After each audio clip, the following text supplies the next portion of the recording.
امیر معاویہ رضی اللہ تعالی عنہ کے عنوان سے معنون ہے۔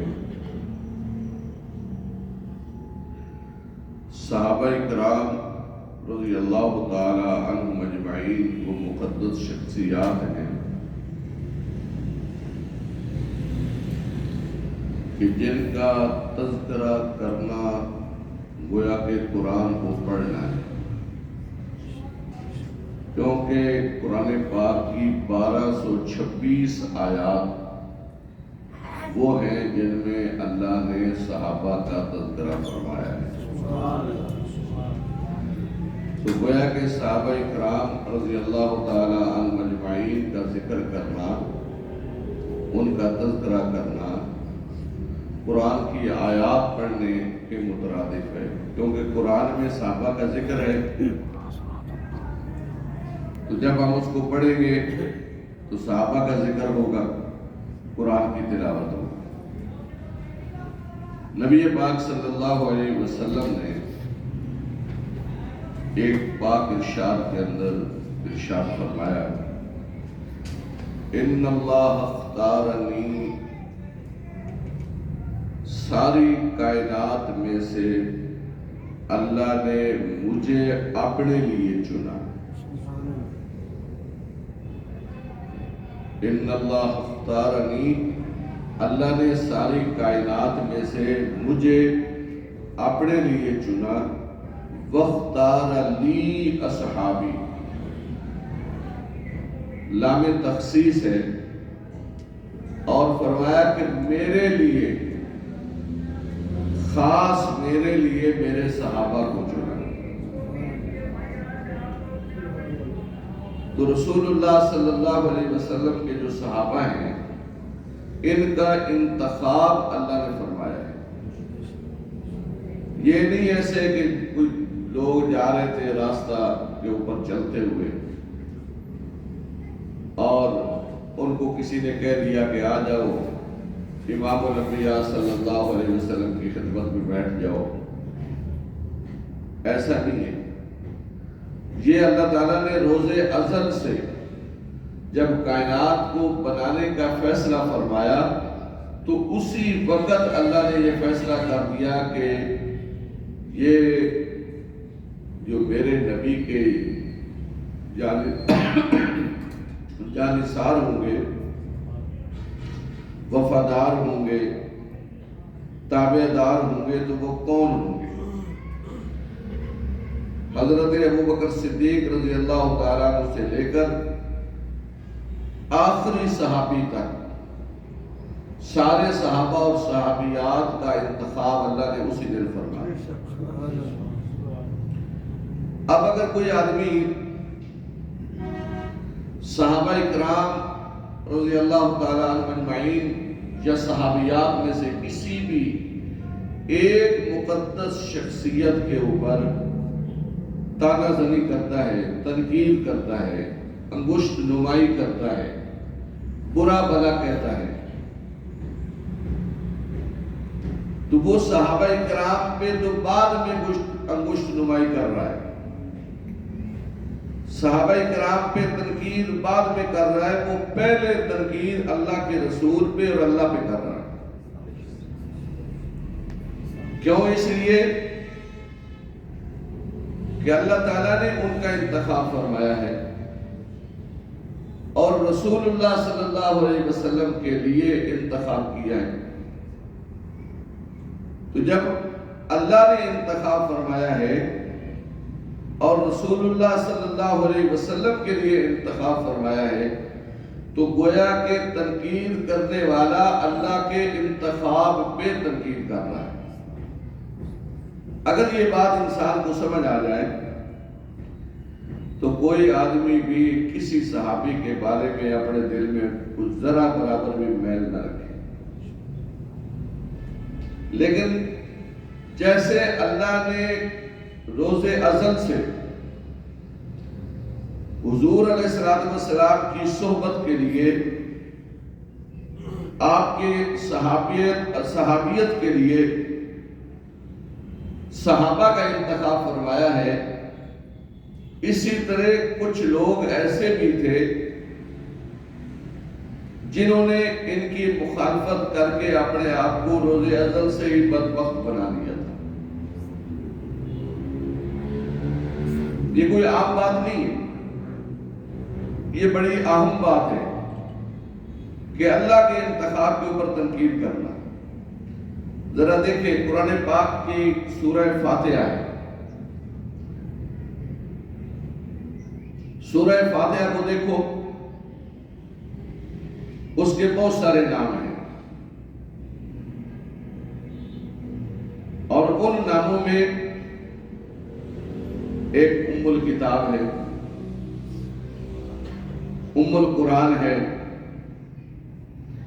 اسی طرح قرآن پاک کو اللہ نے کلام اللہ کہا ہے، یہ اللہ کا کلام ہے۔ تو اللہ رب العزت نے قرآن پاک کے اندر جب سورہ بقرہ کا انتخاب کیا اور سورہ بقرہ کو شروع فرمایا تو فرمایا الف لام میم ذالک الکتاب لا ریب فیہ، ذالک الکتاب لا ریب فیہ۔ اب ذالک عربی کے اندر کہتے ہیں وہ، اشارہ بعید، اور ہاذا کہتے ہیں قریب، اشارہ قریب جو ہو اس کے لیے استعمال ہوتا ہے۔ تو کہنا تو یہ چاہیے تھا کہ یہ جو قرآن آپ کے سامنے ہے، ھذا الکتاب لا ریب فیہ، اس کتاب کے اندر شک نہیں ہے، لیکن اللہ نے کیا فرمایا؟ ذالک الکتاب لا ریب فیہ، وہ کتاب جس میں کوئی شک نہیں ہے۔ ذرا بات سمجھیں، ایک کلام اللہ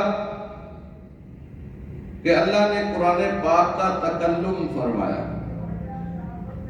تو کلام اللہ بنا، اور کلام اللہ پہ کسی نے کوئی تنقید نہیں کی۔ پھر آگے قرآن رسول اللہ صلی اللہ علیہ وسلم نے تلاوت فرمائی صحابہ کے سامنے تو قرآن بنا، اس میں بھی کسی نے تنقید نہیں کی۔ جب بات اللہ کی تھی تب تنقید نہیں ہوئی، اور جب بات قرآن کی تھی تب بھی تنقید نہیں کی، لیکن اللہ کو پتا تھا کہ کچھ لوگ آئیں گے تنقید کرنے والے، اس لیے اللہ نے فرمایا ذالک الکتاب، وہ کتاب جو امیر معاویہ لکھیں گے لا ریب فیہ، اس میں کوئی شک نہیں۔ جو امیر معاویہ رضی اللہ تعالیٰ عنہ کتاب لکھیں گے، یعنی قرآن پاک کی، قرآن پاک کو تحریف فرمائیں گے، اس قرآن کے اندر کوئی شک نہیں ہے۔ یہ سیدنا امیر معاویہ رضی اللہ تعالیٰ عنہ ہیں، آپ کی شان کے عظمت کے بے شمار پہلو ہیں۔ آپ صحابی رسول ہیں، یہ علیحدہ عنوان ہے۔ آپ مجتہد ہیں، یہ الگ عنوان ہے۔ آپ رسول اللہ صلی اللہ علیہ وسلم کے برادر نسبتی ہیں، یہ الگ عنوان ہے۔ آپ نے سب سے پہلی جہاد شروع فرمایا، یہ الگ عنوان ہے۔ قرآن کی آیات مبارکہ آپ کا ذکر کر رہی ہیں، یہ علیحدہ عنوان ہے۔ احادیث مبارکہ میں اللہ کے نبی صلی اللہ علیہ وسلم نے آپ کے بارے میں کیا فرمایا، یہ علیحدہ عنوان ہے۔ دل کرتا ہے ہر عنوان کو چھیڑا جائے اور پتہ کیا جائے کہ حضرت امیر معاویہ رضی اللہ تعالیٰ عنہ اللہ کی نظر میں کیا حیثیت رکھتے ہیں، اللہ کے حبیب صلی اللہ علیہ وسلم کی نظر میں آپ کی کیا حیثیت ہے، اور خود اہل بیت اطہار اور صحابہ اکرام کی نظر میں آپ کی کیا شان اور عظمت ہے۔ ہر ایک کو بیان کرنے کی ضرورت ہے، اور یہ اس لیے زیادہ ضرورت ہے، آج کل تذکرہ حضرت امیر معاویہ رضی اللہ تعالیٰ عنہ کا زیادہ کرنا اس لیے ضروری ہے کہ سب سے زیادہ تنقید دنیا کے اندر صحابہ میں سے اگر کسی پہ ہوئی ہے تو حضرت امیر معاویہ ہے۔ اس کی وجہ یہ ہے کہ حضرت امیر معاویہ رضی اللہ تعالیٰ عنہ نے جو کفار کو رگڑا لگایا ہے، یہ کسی اور نے ایسا رگڑا نہیں لگایا، اس لیے آج تک ان کی چیخیں بتا رہی ہیں کہ انہوں نے ایسا رگڑا لگایا ہے کہ آج تک وہ بھولے نہیں۔ اس لیے حضرت امیر معاویہ رضی اللہ تعالیٰ عنہ آپ کا ذکر کرنا، آپ کی شان کو بیان کرنا، یہ انتہائی ضروری ہے۔ نبی پاک صلی اللہ علیہ وسلم نے ایک مرتبہ حضرت ابوبکر حضرت عمر کو، آپ جب بھی کوئی مشورہ فرماتے تو سب سے پہلے آپ جس سے مشورہ کرتے تھے وہ حضرت صدیق اکبر تھے۔ اگر اکیلے سے مشورہ کرنا ہے تو صرف صدیق اکبر سے مشورہ ہوتا تھا، لیکن اگر دو بندوں کو شریک کرنا ہے تو پھر ساتھ حضرت عمر کو شریک کرتے تھے۔ آپ نے حضرت ابوبکر صدیق کو اور حضرت عمر کو بلایا کسی معاملے میں مشورہ کرنا رضی اللہ تعالیٰ عنہ، لیکن کوئی بات کسی نتیجے پہ نہیں پہنچی تو آپ نے ارشاد فرمایا کہ امیر معاویہ کو بلاؤ، یہ مجھے اللہ نے کہا ہے کہ ان کو بلاؤ، ان کو بلا کر ان سے مشورہ کرو، فَإِنَّهُ قَوِيٌّ أَمِينٌ، وہ مضبوط بھی ہے، امانت دار بھی ہے۔ تو امیر معاویہ سے مشورہ کرنے کا حکم کس نے فرمایا؟ اللہ نے۔ جیسے قرآن میں اللہ نے فرمایا وَشَاوِرْهُمْ فِي الْأَمْرِ، اے میرے نبی صلی اللہ علیہ وسلم آپ صحابہ کرام سے مشورہ کریں تاکہ ان کی دل جوئی ہو۔ اور یہ آیات اس وقت اتری ہیں جب غزوہ احد کے اندر کفار کے ساتھ لڑائی ہوئی، اور اس وقت بظاہر وقتی طور پہ شکست کے آثار نظر آئے، بعد میں فتح ہو گئی، 70 صحابہ شہید ہوئے، آپ علیہ السلام غمزدہ تھے، سید الشہداء سیدنا حمزہ رضی اللہ تعالیٰ عنہ شہید ہوئے اسی یعنی غزوہ احد کے اندر۔ تو اب اللہ رب العزت نے حضور علیہ السلام کو قرآن اتار کے فرمایا گیا، میرے نبی صلی اللہ علیہ وسلم آپ ان کے لیے استغفار بھی کریں اور ان سے مشورہ بھی کریں، تاکہ یہ نہ سمجھ بیٹھے کہ پہلے ہماری جو حیثیت اللہ کے نبی کی نظر میں تھی شاید کم ہو گئی ہے، جب آپ ان سے مشورہ کریں گے تو ان کی دلجوئی ہوگی اور وہ سمجھیں گے کہ جیسے پہلے اللہ کے نبی صلی اللہ علیہ وسلم ورثہ مشورہ فرماتے تھے آج بھی اسی طرح فرما رہے ہیں۔ سبحان اللہ۔ تو قرآن کی آیت بھی بتا رہی ہے کہ ان سے مشورہ کرو، اور اللہ کے نبی کا یہ ارشاد بھی اس بات پہ گواہی دے رہا ہے کہ اللہ رب العزت نے اپنے پیارے حبیب صلی اللہ علیہ وسلم سے فرمایا کہ امیر معاویہ کو بلاؤ اور ان سے مشورہ کیا کرو، وہ مضبوط بھی ہے اور امانت دار بھی ہے۔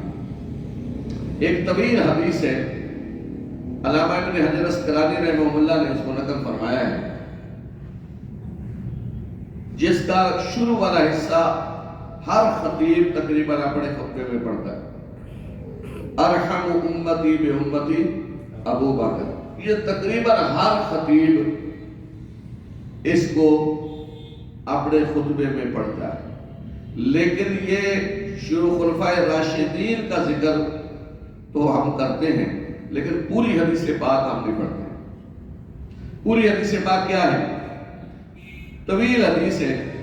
آپ نے صلی اللہ علیہ وسلم نے فرمایا کہ میری امت کا سب سے زیادہ رحم دل ابو بکر ہے. اللہ کے دین کے معاملے میں سب سے زیادہ سخت کون ہے؟ عمر بن خطاب ہے. میرے صحابہ میں سب سے زیادہ حیادار کون ہے؟ عثمان بن عفان ہے. اور میرے صحابہ میں سب سے بہترین فیصلہ کرنے والا کون ہے؟ وہ حضرت علی المرتضیٰ رضی اللہ تعالیٰ عنہ ہے. یہاں تک یہ حدیث پڑھی جاتی ہے. آگے کیا فرمایا؟ فرمایا ہر نبی کا کوئی نہ کوئی حواری ہوتا ہے، میرے حواری طلحہ و زبیر ہیں. اور فرمایا کہ میری امت کا امیر ابو عبیدہ بن جراح ہے. فرمایا سعد بن ابی وقاص جدھر ہوں گے حق ادھر ہوگا. حضرت سعید بن زید رضی اللہ تعالی عنہ فرمایا کہ یہ اللہ کے محبوب بندوں میں سے ہیں. سیدنا عبد الرحمن بن عوف رضی اللہ تعالیٰ عنہ فرمایا کہ یہ رحمان کے تاجروں میں سے ہیں. یہ ایک لسٹ ہے جو نبی پاک صلی اللہ علیہ وسلم نے بیان فرمائی. اس پوری حدیث پاک کے سب سے آخر میں جو آپ نے ارشاد فرمایا، آخر میں فرمایا صاحب سری معاویہ. معاویہ بن ابی سفیان رضی اللہ تعالیٰ عنہ میرا رازدار ہے. کیا ہے؟ رازدار ہے. تو راز دشمن کو دیے جاتے ہیں.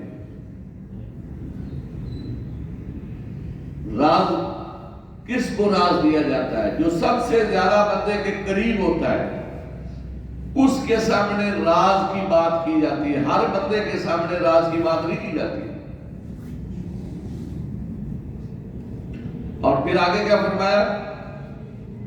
فرمایا کہ معاویہ بن ابی سفیان میرا رازدار ہے، جس نے ان سے محبت کی وہ نجات پا گیا، اور جس نے ان سے بغض رکھا وہ ہلاک ہو گیا.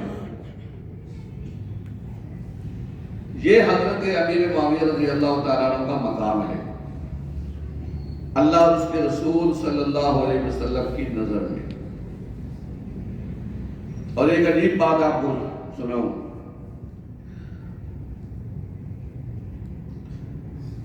صحابہ کرام رضی اللہ تعالیٰ عنہ اجمعین کلمہ پڑھنے سے پہلے، حضور کا صحابی بننے سے پہلے، حضور کے خلاف بعض ایسے صحابہ جو لڑتے رہے. جیسے حضرت عمر کو دیکھ لو. حضرت عمر رضی اللہ تعالیٰ عنہ تلوار لے کر آ رہے حضور کو شہید کرنے کے لیے. آپ آگے سنتے رہتے ہیں. حضرت ابو سفیان رضی اللہ تعالیٰ عنہ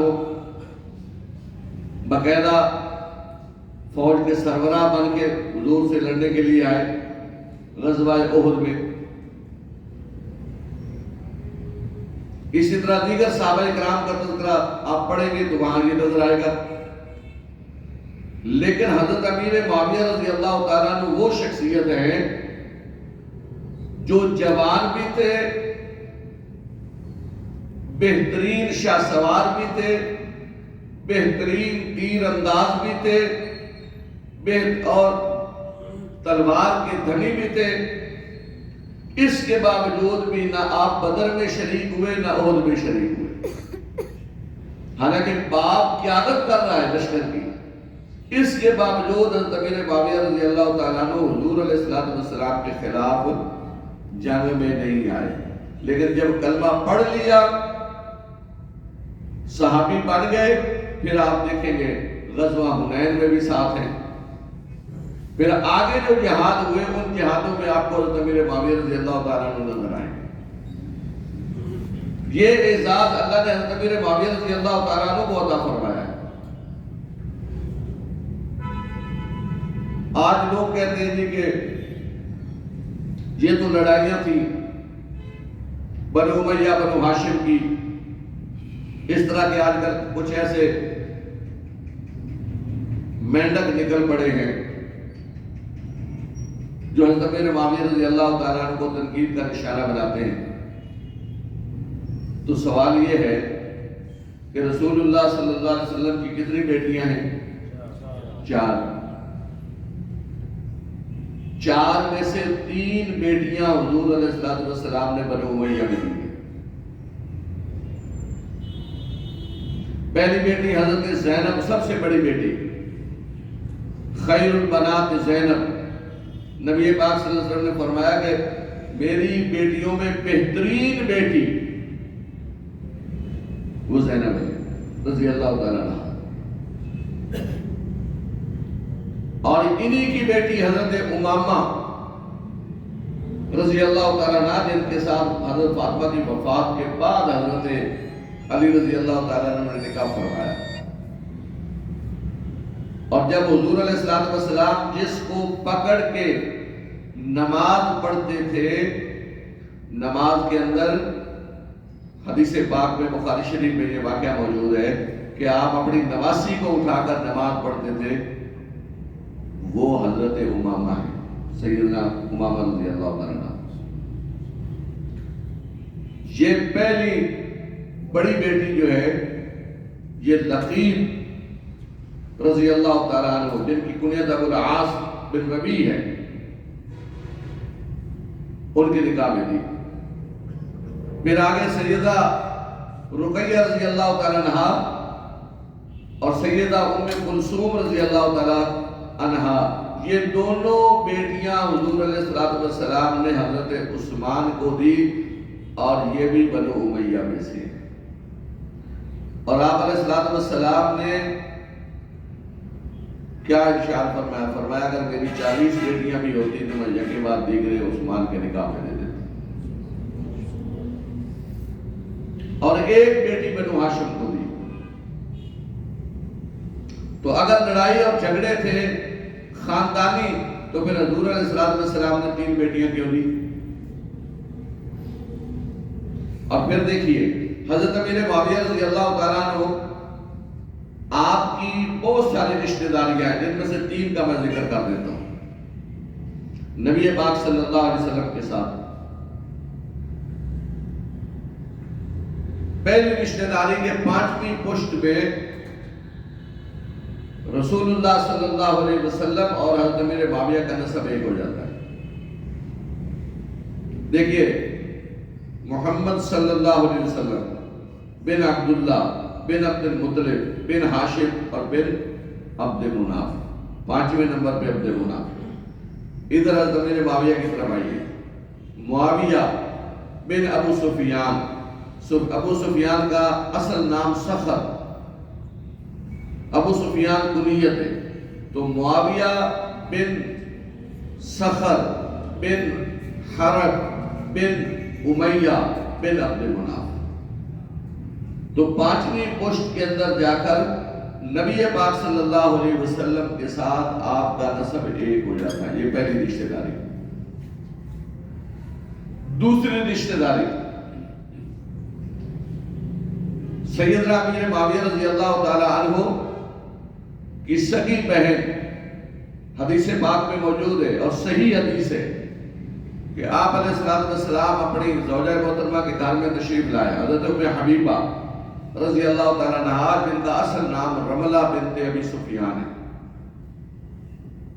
ان کے گھر میں آئے تو آپ حضرت امیر معاویہ رضی اللہ تعالیٰ عنہ کے سر میں تیل لگا رہی تھی، اور بہن بھائی آپس میں خوش گپیوں میں مصروف تھے۔ جیسے بہن بھائی آپس میں بیٹھے ہوتے، گپ شپ لگا رہے ہوتے، تو آپ علیہ السلام نے جب یہ منظر دیکھا تو آپ نے فرمایا کہ اے رملہ بنت ابو سفیان، کیا تم اپنے بھائی سے محبت کرتی ہو؟ کہا یا رسول اللہ صلی اللہ علیہ وسلم، کون سی بہن ایسی ہے جو اپنے بھائی سے محبت نہ کرے؟ فرمایا صرف تم ہی نہیں، اللہ اور اس کے رسول بھی میرے معاویہ سے محبت کرتے ہیں۔ تو دوسری رشتہ داری یہ ہے کہ حضرت امیر معاویہ رضی اللہ تعالی عنہ کی سگی بہن نبی پاک صلی اللہ علیہ وسلم کی زوجہ محترمہ ہے اور مسلمانوں کی ماں ہے۔ اور اگر اس کو دوسرے انداز میں دیکھا جائے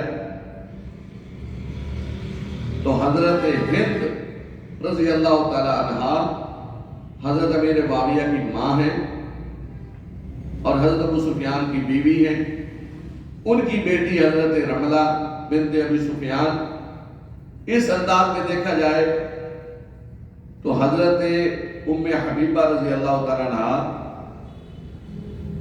یہ حضور کے نکاح میں آئیں تو حضرت سیدہ ہند رضی اللہ تعالیٰ عنہ اور سیدنا ابو سفیان دونوں ساس اور سسر بنے، اور ساس اور سسر جو ہے بمنزلہ باپ کے ہوتے ہیں، ساس اور سسر بمنزلہ باپ کے ہوتے ہیں۔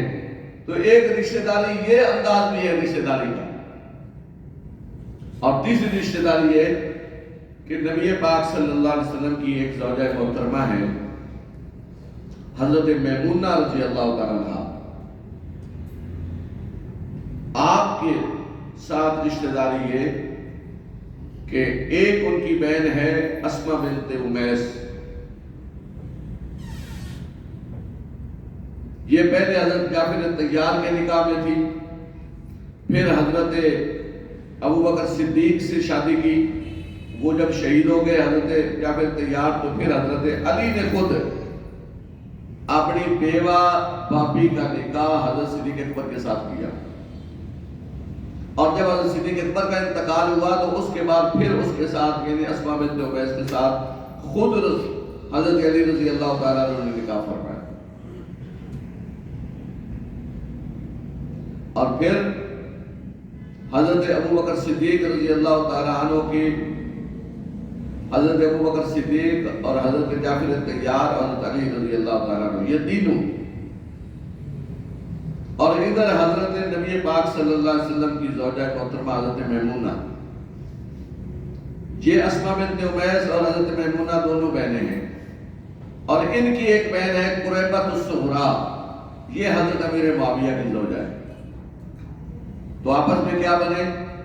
ہم زلف بنے، گویا کہ حضرت امیر معاویہ اور رسول اللہ صلی اللہ علیہ وسلم آپس میں ہم زلف، حضرت امیر معاویہ اور حضرت جعفر طیار ہم زلف، حضرت امیر معاویہ اور حضرت صدیق اکبر ہم زلف، حضرت امیر معاویہ اور حضرت علی ہم زلف رضی اللہ تعالیٰ عنہ اجمعین۔ یہ رشتہ داریاں ہیں جو بتا رہی ہیں کہ یہ آپس کا پیار ہے، یہ آپس کی محبت ہے۔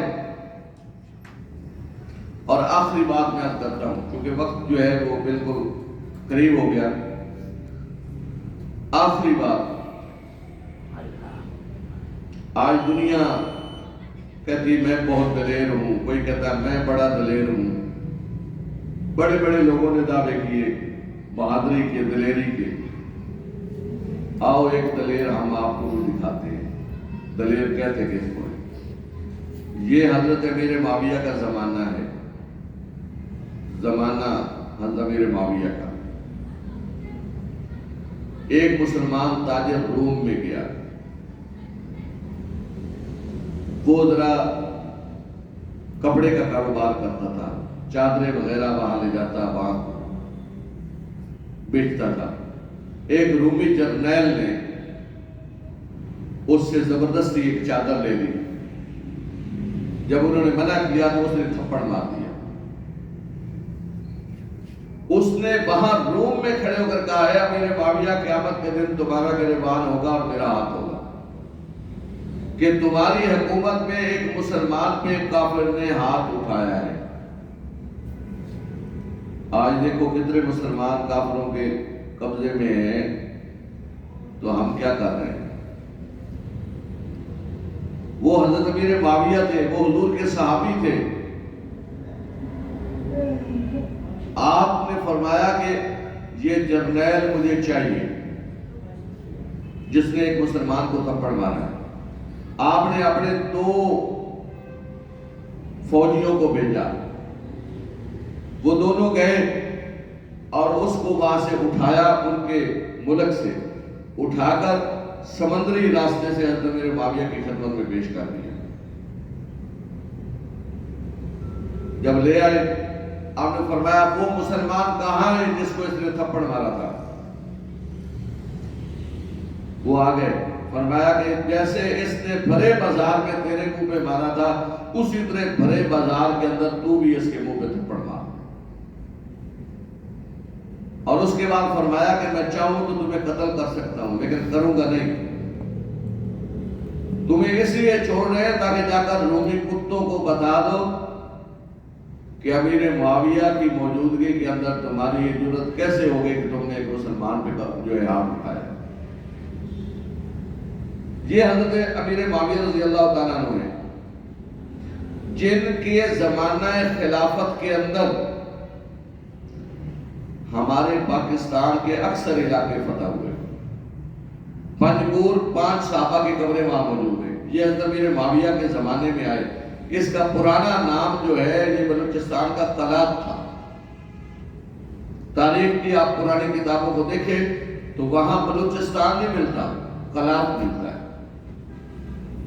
ادھر دیکھ لو سندھ کی طرف تو حضرت عمر بن حفصہ رضی اللہ تعالیٰ عنہ اور حضرت معاذ جونی رضی اللہ تعالیٰ عنہ دونوں سکھر میں آرام فرمائے، یہ بھی حضرت امیر معاویہ کے زمانے میں آئے۔ آپ کے پی کے میں آ جاؤ، پشاور کے اندر اصحاب بابا کے نام سے قبر ہے، حضرت سنان بن سلمہ رضی اللہ تعالیٰ عنہ اور ان کے رفقاء، ان کی ایک ہی قبر ہے، بڑی قبر، یہ بھی حضرت امیر معاویہ رضی اللہ تعالیٰ عنہ کے زمانے میں آئے۔ ان سارے علاقوں میں کلمہ اور دین پہنچانے والے حضرت امیر معاویہ رضی اللہ تعالیٰ عنہ۔ اور اگر آپ سرحد کراس کر لیں تو 72 صحابہ کی قبریں کابل کے قبرستان کے اندر ہیں۔ افغانستان کو فتح کرنے والے حضرت امیر معاویہ رضی اللہ تعالیٰ عنہ۔ تو یہ ان سارے علاقوں میں جو کلمہ پہنچائے، جو دین پہنچائے، وہ حضرت امیر معاویہ کی فوجوں نے پہنچایا ہے۔ اور اگر امیر معاویہ ٹھیک نہیں ہے تو پھر جناب کا کلمہ بھی ٹھیک نہیں ہے۔ اگر امیر معاویہ ٹھیک نہیں ہے تو پھر آپ کی نماز، روزہ، حج، زکات، اسلام کچھ بھی نہیں بچتا۔ ان کو صحیح ماننا پڑے گا تب جا کر دین پورا بچے گا۔ تو اگر آج ہم اس مسجد جامعہ محمدیہ میں بیٹھے ہوئے اگر آج حضرت امیر معاویہ کا ذکر کر رہے ہیں تو یہ ان کا صدقہ ہے کہ یہاں یہ مسجد بنی ہوئی ہے۔ پتہ نہیں اگر وہ حضرت امیر معاویہ یہاں کلمہ نہ پہنچاتے تو پتہ نہیں مندر ہوتا کیا ہوتا۔ آج اگر یہ مسجد ہے تو حضرت امیر معاویہ رضی اللہ تعالیٰ عنہ کے صدقے میں ہے۔ آج میں اور آپ اگر مسلمان ہیں تو امیر معاویہ رضی اللہ تعالیٰ عنہ کے صدقے میں ہے۔ اس لیے ان کا احترام کرنا، ان کا ذکر کرنا، ان سے محبت کرنا یہ مومن کی علامت ہے۔ آج لوگ 22 رجب کو حضرت امیر معاویہ رضی اللہ تعالیٰ عنہ کا یوم وفات ہے، کنڈوں کی رسم کرتے ہیں۔ پہلی بات تو یہ ہے کہ لفظ کنڈا ویسے ہی عربی کا نہیں ہے، پنجابی کا لفظ ہے، جا تیرا کنڈا ہوئے، کہتے ہیں کہ نہیں کہتے؟ ویسے ہمارے پنجابی میں لفظ سوال ہے تیرا کنڈا ہوئے، اور لوگوں نے اس کو دین بنا لیا۔ اصل کے اندر امیر نینائی نامی ایک رافضی تھا، لکھنؤ کے اندر اس نے 1906 کے اندر سب سے پہلے اس رسم کا آغاز کیا، اور چھپ کر وہ حلوہ پوڑی جو ہے وہ بنا کر تقسیم کرتے تھے۔ وہ نہ تو حضرت امام جعفر صادق کی اس دن ولادت ہے نہ وفات ہے، اور ان کے کھاتے میں ڈال دیا۔ اصل حضرت امیر معاویہ رضی اللہ تعالیٰ عنہ کی وفات کی خوشی میں وہ یہ کرتے ہیں۔ اس لیے مسلمانوں کو ایسی رسموں سے اجتناب کرنا چاہیے۔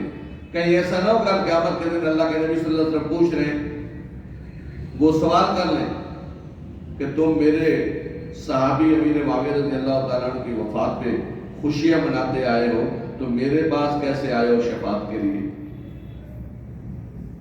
اس لیے ایسی رسموں سے اپنے آپ کو بچانا، اپنے گھروں میں دعوت۔ خواتین بڑی جلدی متاثر ہو جاتی ہیں، خواتین کے اندر یہ بات بیان کرو کہ بھئی یہ مسلمانوں کا طریقہ نہیں، یہ اہل سنت والجماعت کا طریقہ نہیں ہے، یہ دشمنان صحابہ کا طریقہ ہے، ہمارا اس سے کوئی تعلق نہیں۔ کریں گے انشاءاللہ۔ اللہ رب العزت سے دعا ہے اللہ میں سمجھنے کی عمل کی توفیق نصیب فرمائے۔ الحمدللہ رب العالمین والعاقبۃ للمتقین والصلاۃ والسلام علی سید الرسل وخاتم الانبیاء والمرسلین وعلی آلہ واصحابہ وازواجہ وذریۃہ اجمعین۔ یا اللہ جو کہا سنا گیا اس کو اپنی بارگاہ میں قبول فرما، یا اللہ اس میں جو غلطی خدائی ہوگی محض اپنے فضل و کرم سے معاف فرما، یا اللہ ہمارے قاری مولانا ارشد صاحب کو اور یہاں جو انتظامیہ ہے جتنے بھائی ہیں اور جتنے نمازی ہیں، یا اللہ سب کی جائز حاجات کو پورا فرما، یا اللہ ان کو اپنے دین کے لیے قبول فرما، جیسے یہ تیرے نبی کے یاروں کا تذکرہ کرتے ہیں، کرواتے ہیں اور یہاں پہ سنتے سناتے ہیں، یا اللہ ان کو ہمیشہ کے لیے اسی طرح آباد و شاد فرما، اس مسجد کو قیامت تک کے لیے ہمیشہ کے لیے یا اللہ دین کا مرکز بنا، صلی اللہ تعالی علی خیر خلقہ محمد وعلی آلہ وصحبہ اجمعین، جزاک اللہ۔